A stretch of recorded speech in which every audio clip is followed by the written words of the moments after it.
नमो तस् भगवतो अरहतो सम्मा संबुद्धास्स। सभी धम्म मित्रों को सप्रेम जय भीम नमो बुद्धाय। बौद्ध भारत चैनल में आपका स्वागत है।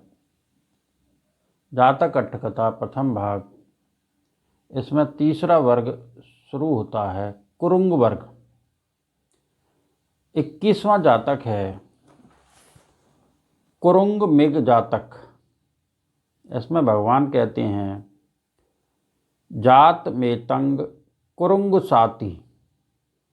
यह गाथा शास्त्रा ने वेणवन में विहार करते समय देवदत्त के संबंध में कही। ये वेणवन की घटना है। वर्तमान कथा। एक समय धर्मसभा में एकत्र होकर भिक्षुगण आवशो देवदत्त ने तथागत के वदार्थ धनुर्धर नियुक्त किए। शिला फेंकी, धन पालक हाथी को छोड़ा, सब प्रकार से तथागत के वध का प्रयत्न करता है। देवदत्त के दुर्गुणों का कथन करते हुए बैठे थे। बुद्ध ने आकर बिछे आसन पर बैठ, भिक्षुओं, इस समय किस संबंध में वार्तालाप चल रहा है? भिक्षुओं ने पूछा। भिक्षुओं ने कहा, बनते देवदत्त आपके वध के लिए प्रयत्न करता है, इसलिए हम बैठकर उसकी निंदा कर रहे हैं। शास्त्रा ने कहा, भिक्षुओं, देवदत्त केवल इस समय ही मेरे वध का प्रयत्न नहीं कर रहा, पहले भी किया है, लेकिन वह समर्थ नहीं हुआ, कहकर अतीत आख्यान उपस्थित किया। अतीत कथा। प्राचीन कालीन वाराणसी में राजा ब्रह्मदत्त के राज्यकाल में बोधिसत्व मृग योनि में उत्पन्न कुरुंग मृग हो एक अरण्य में फलों का आहार करते हुए रहते थे। एक बार फल से संपन्न सेपर्ण्य वृक्ष के सेपर्ण्य फल खा रहे थे। मचान पर से आखेट करने वाला एक ग्रामीण आखेटक फलदार वृक्षों के तले मृग के पदचिन्ह देख उन वृक्षों के ऊपर मचान बांध उस पर से फल खाने के लिए आए। मृगों को शक्ति बर्छी से बीन उनका मांस बेचकर जीवन यापन करता था। एक दिन उस वृक्ष तले बोधिसत्व के पदचिन्ह देख उस सेपर्ण्य वृक्ष पर मचान बांधी। प्रातःकाली खाना खा बर्छी ले वन में प्रवेश कर उस वृक्ष पर चढ़ मचान पर जाकर बैठ गया। बोधिसत्व भी प्रातःकाल ही अपने निवास स्थान से निकल सेपर्ण्य फलों को खाने की इच्छा से सीधे उस वृक्ष के तले न जा कभी कभी मचान बांध आखेट करने वाले शिकारी वृक्षों पर मचान बांधते हैं, इस प्रकार का कोई उपद्रव तो नहीं सोचते हुए बाहर दूर ही खड़े रहे। आखेटक ने बोधिसत्व के न आने की प्रवृत्ति देख मचान पर बैठे ही बैठे सेपर्ण्य फलों को फेंक फेंक कर उसके आगे गिराया।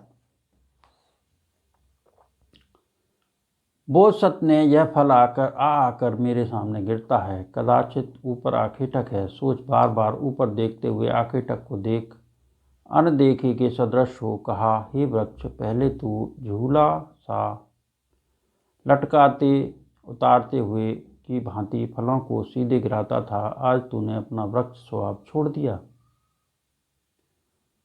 और इस प्रकार तुम्हारे वृक्ष स्वभाव छोड़ देने पर भी मैं भी तुझे छोड़ दूसरे वृक्ष के नीचे जा अपना आहार खोजूंगा, कहकर यह गाथा कही। हे सेपर्ण्य, यह जो तू मेरे आगे विशेष रूप से फल फेंक रहा है, उससे कुरुंग मृग को मालूम हो गया है, इसलिए मैं अब दूसरे सेपर्ण्य वृक्ष के नीचे जाऊंगा। मुझे तेरे फल अच्छे नहीं लगते। यात का अर्थ प्रकट हो गया।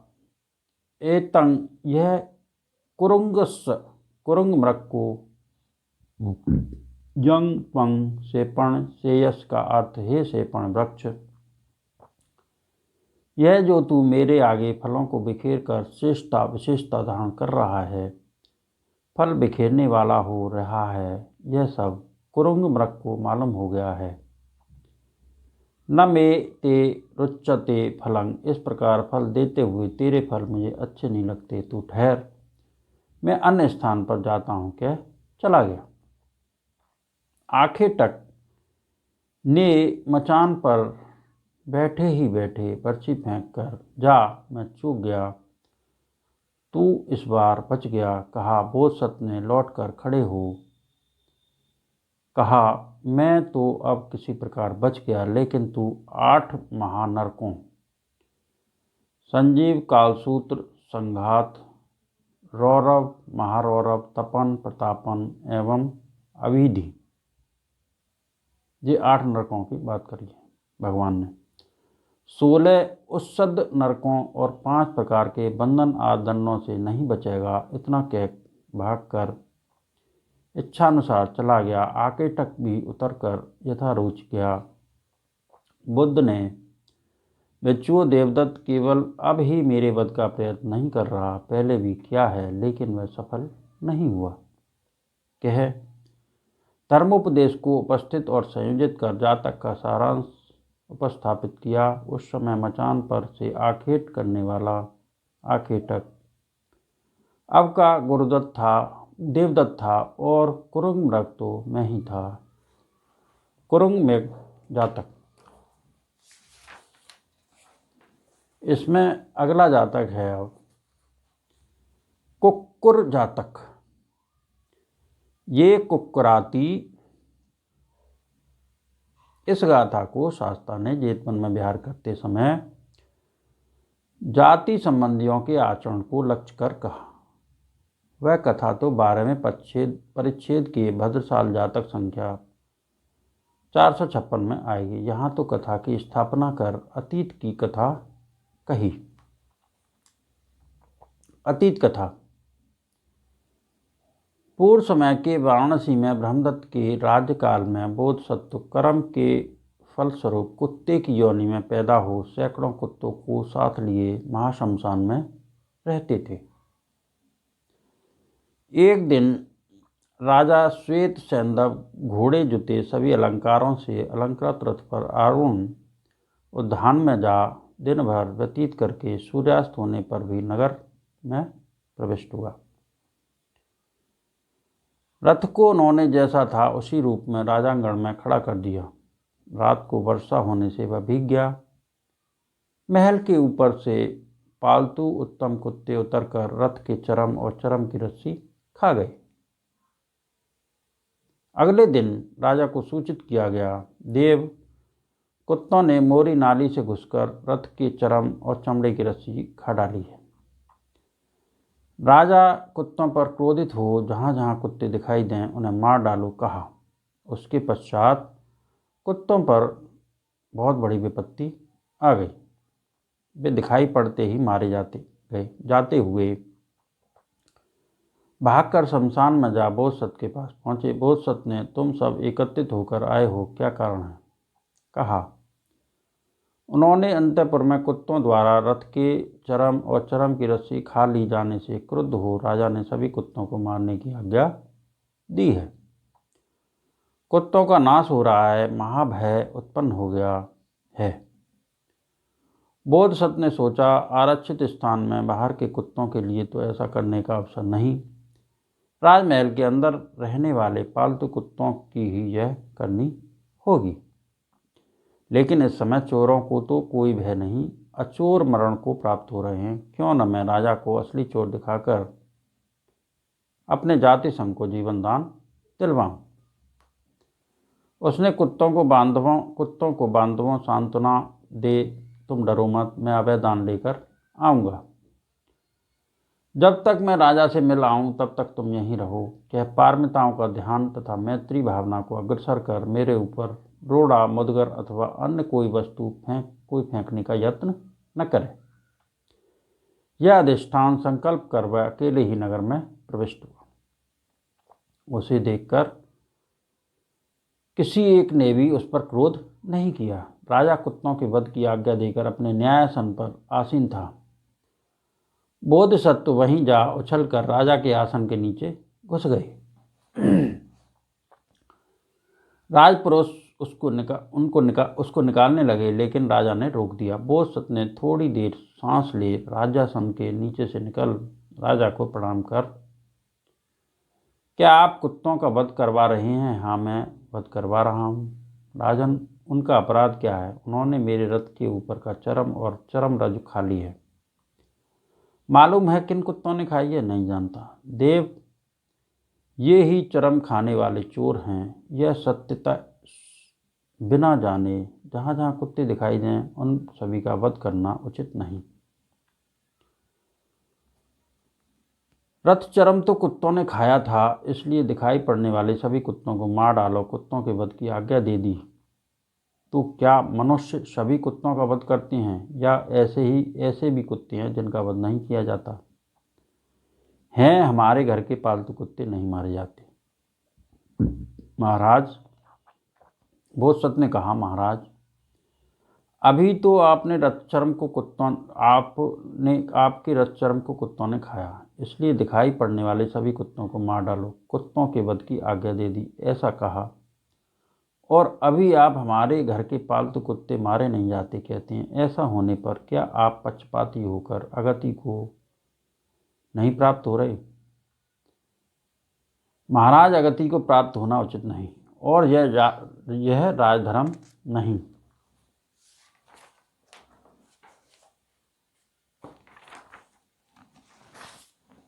राजा को कारण जानने के विषय में तुला के सदृश निष्पक्ष होना चाहिए।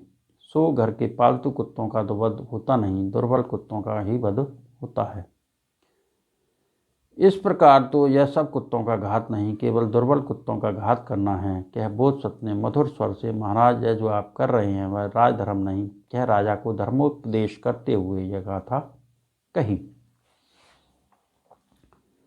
जो राजकुल में पले, राजकुल के वर्ण और बल से युक्त कुत्ते हैं, वह तो मारे नहीं जाते, केवल हम ही मारे जाते हैं। यह सब कुत्तों का वध नहीं, केवल दुर्बल कुत्तों का वध करना है। ये कुक्रा जो कुत्ते जैसे घारोष्ण पेशाब भी गंदा मूत्र कहलाता है, उसी दिन पैदा हुआ श्रृंगाल भी पुराना जड़ श्रृंगाल, कोमल गडो गलीची बेल लता भी गंदी लता, स्वर्ण वर्ण काय भी गंदा शरीर, और इसी प्रकार 100 वर्ष का कुत्ता भी कुक्कुर कहलाता है। इसलिए बूढ़ों बड़े बड़े शरीर वालों को कुक्कुर ही कहा गया है। बद्धा वर्धता पले, कोले का राजकुल में पैदा हुए संवर्धित, वर्ण बलूपन्ना, शरीर वर्ण और काय बल से युक्त, ते में न बज्झा, सो यह स्वामियों वाले आरक्षा वाले कुत्ते बद्ध नहीं। मयमस्स वज्झा, हम जिनका कोई स्वामी नहीं, कोई रक्षा करने वाला नहीं, बद्ध हैं। नाय संगच्चा, ऐसा होने पर तो यह सामान्यतः भेदभाव रहित कुत्तों का वध नहीं। दुर्बल घातका यंती, दुर्बलों का घात करने से यह केवल दुर्बलों का वध करना है। राजा को चोरों का निग्रह करना चाहिए, अचोरों का नहीं। लेकिन यहाँ चोरों को कुछ नहीं, अचोर मारे जाते हैं। ओह, इस लोक में अनुचित होता है, ओह अधर्म होता है। राजा ने बोधिसत्व के वचन को सुनकर कहा, पंडित, क्या तुझे मालूम है कि अमुक कुत्तों ने रथचर्म खाया है? हाँ, जानता हूँ। किन्होंने खाया है? तुम्हारे घर ही में रहने वाले कुत्तों ने।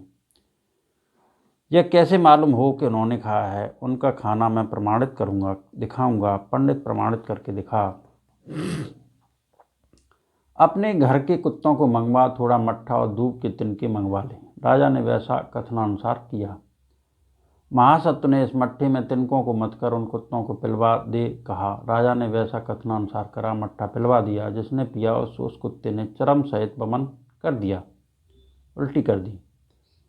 राजा ने इसे सर्वज्ञ बुद्ध के समझाने के समान जान अति प्रसन्न हो स्वेच्छत्व से बोधिसत्व की पूजा की। बोधिसत्व ने, धम्मं चरा महाराज, माता पितसु खत्याति, अर्थात महाराज, हे क्षत्रिय, माता पिता के प्रति धर्म का व्यवहार करें। आदि तेषकोण जातक संख्या 521 में आई हुई 10 धर्माचरण संबंधी गाथाओं से राजा को धर्मोपदेश कर महाराज अब से आप अप्रमादी हो रहें कहा। राजा को 5 शिरों में प्रतिष्ठापित कर श्वेत छत्र राजा को ही लौटा दिया।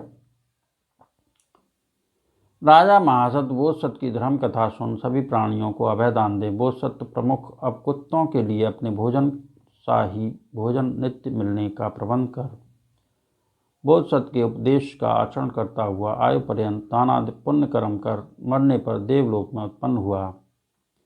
कक्करोबाद कुत्ते के लिए उपदेश का 10,000 वर्ष तक प्रभाव रहा। बोधसत्व की जितनी आयु थी जीवित रहकर कर्मानुसार परलोक गए।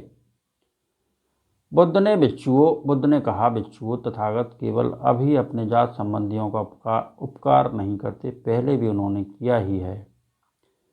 कह उस धर्म देशना को उपस्थापित एवं संयोजित कर दिया। उस समय का राजा अब का आनंद था। शेष सब बुद्ध परिषद ही थी, लेकिन कुक्कुर में ही था, कुक्कुर जातक। आज मैंने इन 2 जातकों को कहा, इनके प्रताप से सबका मंगल हो, सबका भला हो, सबका कल्याण हो, संसार के सारे प्राणी सुखी रहें, सुखी रहें, सुखी रहें। साधु साधु साधु।